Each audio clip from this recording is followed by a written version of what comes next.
apa yang tidak pernah dilihat mata.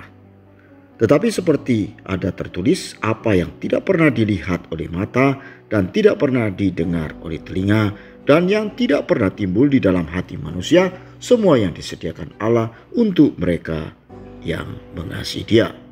1 Korintus 2 ayat 9. Kalau kita membaca ayat bacaan di atas, sepertinya berbicara tentang sesuatu yang menakjubkan. Ayat ini begitu terkenal karena orang menyukai hal yang surprise.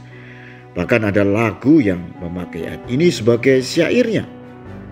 Dalam lagu itu, ayat ini diartikan bahwa Allah sanggup melakukan segala perkara dalam hidup kita. Hal yang berkonotasi mencukupi kebutuhan yang bersifat materi. Kalau kita berbicara sesuatu yang surprise, sebenarnya adalah sesuatu yang di atas harapan kita.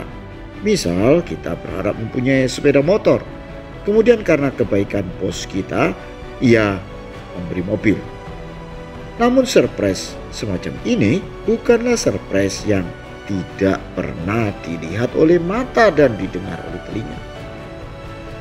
Kalau kita lebih teliti membaca ayat ini secara kontekstual di dalam satu pasal secara keseluruhan, 1 Korintus pasal 2, maka kita akan mendapati ayat ini bukan berbicara hal yang bersifat materi, tetapi berbicara tentang hikmat Allah, cara berpikir Allah yang tak mungkin dimengerti oleh cara berpikir manusia yang terbatas, sehingga tak akan pernah timbul dalam hati manusia. Rasul Paulus mengatakan cara berpikir Allah bersifat rohani dan hanya dimengerti orang-orang yang berpikir secara rohani dan bukan orang yang berpikir secara materi atau jasmani. Tetapi manusia duniawi tidak menerima apa yang berasal dari Roh Allah, karena hal itu baginya adalah satu kebodohan dan ia tak dapat memahaminya, sebab hal itu hanya dapat dinilai secara rohani. Tetapi manusia rohani menilai segala sesuatu, tetapi ia sendiri tidak dinilai oleh orang lain. Sebab siapakah yang mengetahui pikiran Tuhan sehingga ia dapat menasihati dia? Tetapi kami memiliki pikiran Kristus. 1 Korintus 2 ayat 15-16.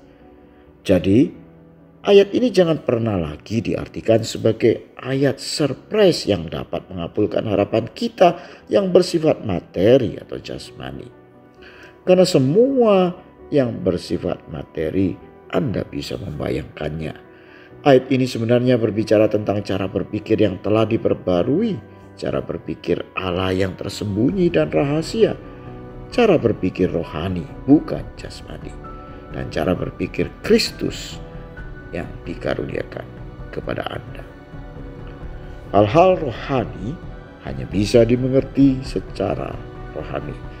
Demikian juga hal yang bersifat jasmani hanya bisa dipahami secara jasmani.